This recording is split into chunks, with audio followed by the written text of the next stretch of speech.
2025 واهم التعديلات على قانون الاسره الجديد هنتعرف عليها مع بعض النهارده. التعديلات، ومن اهم التعديلات اللي تمت حضانه الاب للاولاد. انتوا عارفين ان الام كانت في المرتبه الاولى، تليها الام يعني كان الاب بيجي في المرتبه 19 كده.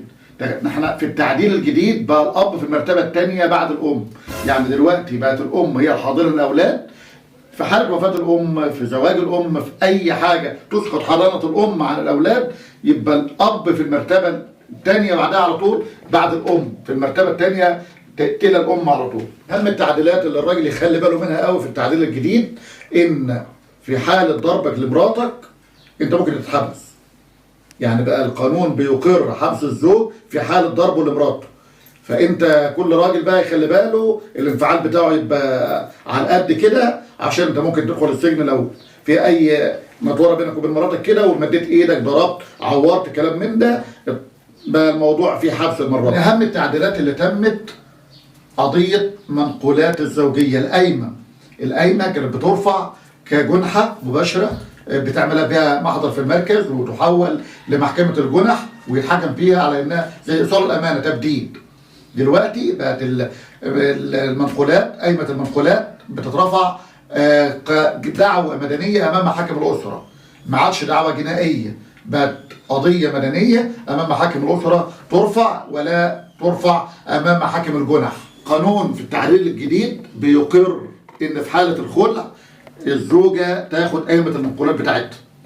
يعني عشان كل واحدة رايحة ترفع قضية خلع تبقى خايفة ان القانون لا يقر لها بالقايمة، لا، انت في حالة الخلع يسقط عنك الحقوق الشرعية وحقوقك المادية اللي هي زي قايمة المنقولات تاخديها، لان دي دعوة منفصلة عن قضية الخلع.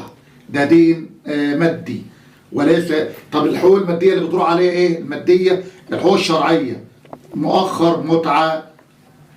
لكن الحقوق زي قايمة المنقولات يقر بيها القانون الجديد وبيعمل بيها، وليك الحق في قايمة المنقولات حتى في حالة الخلع. أهم التعديلات اللي تمت في القانون الجديد إن في حالة عدم إنفاق الأب على أولاده ليس له الحق في رؤيتهم.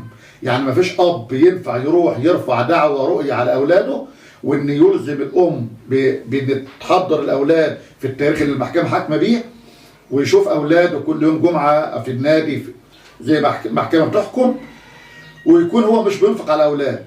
لو الأم قدرت تقدم ما يفيد إن الأب لا ينفق على أولاده لا بحكم محكمة ولا بقعدة ودية ولا بطريقة ودية، يبقى في الحالة دي الأب لا يجوز له أن يحكم له بدعوى رؤية.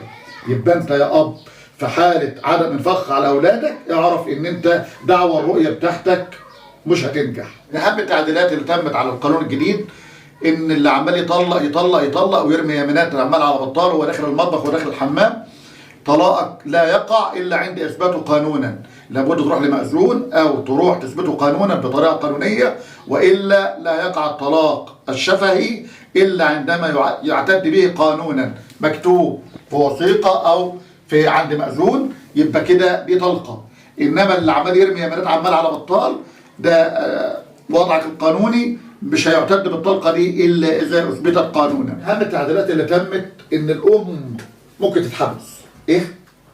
والله ممكن تتحبس لو الاب بينفق على الاولاد ورفع دعوى رؤيه للاولاد والام منعت تنفيذ هذا الحكم. يبقى الاب قايم بدوره بينفق على اولاده حتى بعد الطلاق، ورفع دعوى رؤيه واتحكم له بالرؤيه وهي ما نفذتش الحكم. ممكن في الحالة دي تحبس الأم اللي هي الزوجة اللي هي المطلقة منه أم أولاده في حالة عدم تنفيذ حكم الرؤية المحكوم به قانونا، والأب قايم بكل واجباته وكل الأمور اللي عليه وبيأدي النفقات اللي عليه. في الحالة دي ممكن تحبس الأم. كانت أهم التعديلات على قانون الأسرة الجديد لعام 2025، ومع بعض في أي جديد إن شاء الله، وفي أي سؤال أي استفسار جنح أو شرعي احنا تحت أمركم. سلام عليكم.